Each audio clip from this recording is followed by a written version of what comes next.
The ABCs of Courage 1. It is nearing dusk.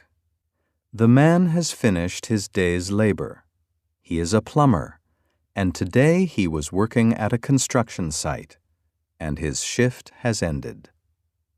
Now he is sitting in the dining room of Mrs. Patricia Lord in Cicero, Illinois. Mrs. Lord and the man are bending over a list of words. "Can you try these now?" Mrs. Lord says. "Yes," the man says. He looks at the top word on the list. The word is "is." "Is," the man says. "Yes," Mrs. Lord says. The next word on the list is brown. The man looks at it for a moment. Then he says, "Brown." "Yes," Mrs. Lord says. The next word is the. The man says, touching the word with his hand. "Yes," Mrs. Lord says. The next word is sleep. The man hesitates. Seconds pass. He is having trouble with this one. Finally, he says, "Play?" "No," Mrs. Lord says. "Look at it again." The man stares. He says nothing. Then he says, "I don't know what it is." "All right," Mrs. Lord says softly. "Skip it and come back to it later." The man is 55 years old. He is trying to learn how to read. He is a large man, balding and wearing thick glasses. He bears a resemblance to the actor Ernest Borgnine. His plumber's work clothes, denim overalls, a flannel shirt, are still on. Today, as he does twice a week, he has driven straight from work to Mrs. Lord's house. His hands are dirty from his day's labor. As he points to the words on the spelling list, you can see that he has not had time to stop and clean up.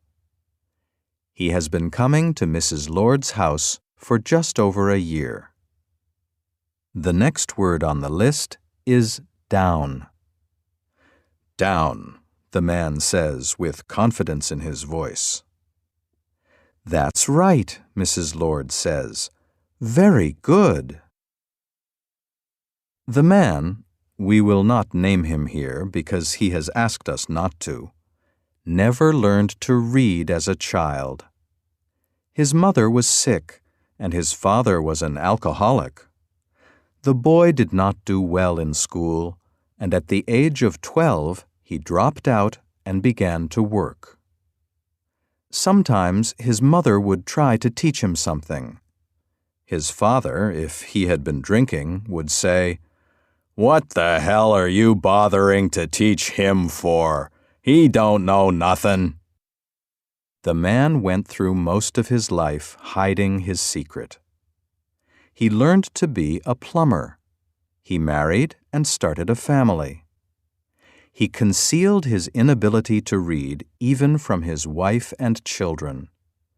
His wife did all the paperwork around the house, read all the mail, handled all the correspondence. A year and a half ago, the man lost a job because he could not read. The company he was working for required each employee to take a written test about safety procedures. The man knew the rules, but could not read the questions. The company allowed him to take the test over, but he didn't have a chance. He couldn't admit the real problem. Out of work, he felt panic. He heard that a local community college was offering a nighttime course in reading improvement. He enrolled. But as early as the first evening, he realized that the course was meant for people who at least knew the basics of reading. After a few sessions, he approached the teacher after class. "I know you can't read," the teacher said to him. "If you'd like to keep coming just to see what you can pick up, it's all right." Instead, the man went to a dime store and bought a book called Reading Fun for 93 cents. The book was designed for preschool-aged children. On the pages of the book were simple, colorful pictures of ambulances and taxis and trucks, followed by the proper word for each picture. He looked at the pages and tried to teach himself. He couldn't. Finally, he sat down with his wife. "You know when I lost my job," he said, and he told her he couldn't read. Time went by. On television, he heard a public service announcement about private tutoring offered by the Literacy Volunteers of Chicago. He called up and explained about himself.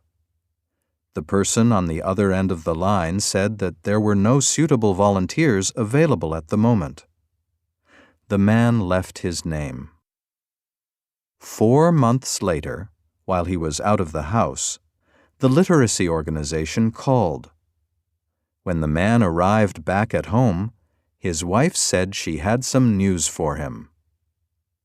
"There's a teacher for you," his wife said. "Her name is Pat."